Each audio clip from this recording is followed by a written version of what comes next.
Richard, look at the Aquarius final. I see Drop Red. Is there any reason to believe he can be 1, 2, 3 in this final? I think he has a shot, Bob. I was very impressed with his last race.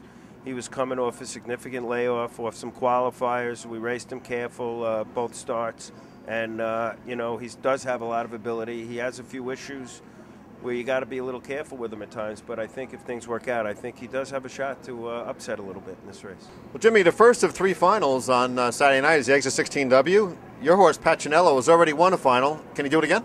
Well, he's got a chance. I mean, if they fight a little bit up front, he's a pretty good horse. Things haven't gone good for him. He's had bad. He got a bad post there tomorrow, but there'll probably be a little action in the race will help him. He's a good horse. Is he one-dimensional or no? No, he raced a lot on the front, but he's drawn so bad. He hasn't been on the front here. He's been racing from behind, but he's just a nice horse. He can do anything. Now, when you first got him, he came from California. How was that transition for a horse coming all the way over here? Well, it was really cold there when he came in around the first week in January, and they were a little worried about him, adapting to the cold, but he got along fine. Everything went well. Do you remind you of any of those good ones you had? Governor's Choice, any of those guys? I remind you a little bit of Governor's Choice. He gets up good on the end of a mile. Well, with the finals coming up, Andy Miller's here. Andy, mysticism in the Aquarius, any chance? He's got a little shot. Luck just kind of hasn't gone his way, and one of these days he's going to pop up with a good mile, and hopefully it's Saturday night. Exit 16W, post 10, real joke. What happened with that break last week? He just got a little crooked in the turn and got a little mixed up, but hopefully he'll be better this week. He didn't draw too good, but hopefully we can work something good out from there. Tim, tell us about Pacinello, who already won final here. What about his chances in post 9? The whole post is going to hurt some, but he's a very nice horse. He's raced very good in this series so far. He's finished with a lot of pace, just had a lot of bad luck. First week, too much cover, and last week was no cover. But he still paced really good both times of the wire. Okay, tell us about Most Happy Dragon, your choice in the Junior Trendsetter final over Terlingua. I went with this horse. He's raced well on both the lemons. He hadn't won one yet, but he's been knocking at the door, and he's been kind of had some tough posts, and he's gonna have a hard work to do. But I think he's the best horse. Handsome Harry won round 1. What about the final?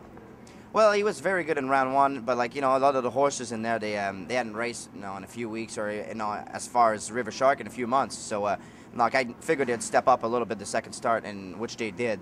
Handsome Harry's a real nice horse. He had a good trip both legs. He was not quite as sharp last week, so I'm looking for him to step up a little bit. Is anybody in there good enough just to go out there and wing it, and kind of like what River Shark did last time, or is there going to be more action? Well, there'll be more action for sure, because you got a couple other horses in there. Like Keep It Real was really good last week. You got Go-Go Solano that at some point is gonna make a move. But River Shark is definitely the horse to beat. As far as I know, he was really good last week, and it was a second start back. So you would think his third start back he'll be even better. George, what about Woodstock Hanover's chance in the final? I like his chances a lot. The other night he has a couple breathing issues, but I think Bucky will take care of it, and I expect a good race from him this week. Go-Go Solano, 26 flat on the end also. Yeah, it was a tough spot for him. He had the outside 9-hole, I think, and just rode him up the inside. A couple guys left on the inside and finished the way I wanted him to. How about Majestic Jackpot's chance in the Exit 16Ws? Can he be right there? Well, he can be there. It's a tough race, though. There's about 5 or 6 others that can be right there, too. It should be a really good race. And BG's Folly is racing. George Berkner's got a nice colt. Yeah, George, he's taking his time with this colt, and he's coming around. Sammy DePino is helping him, and they're right on track.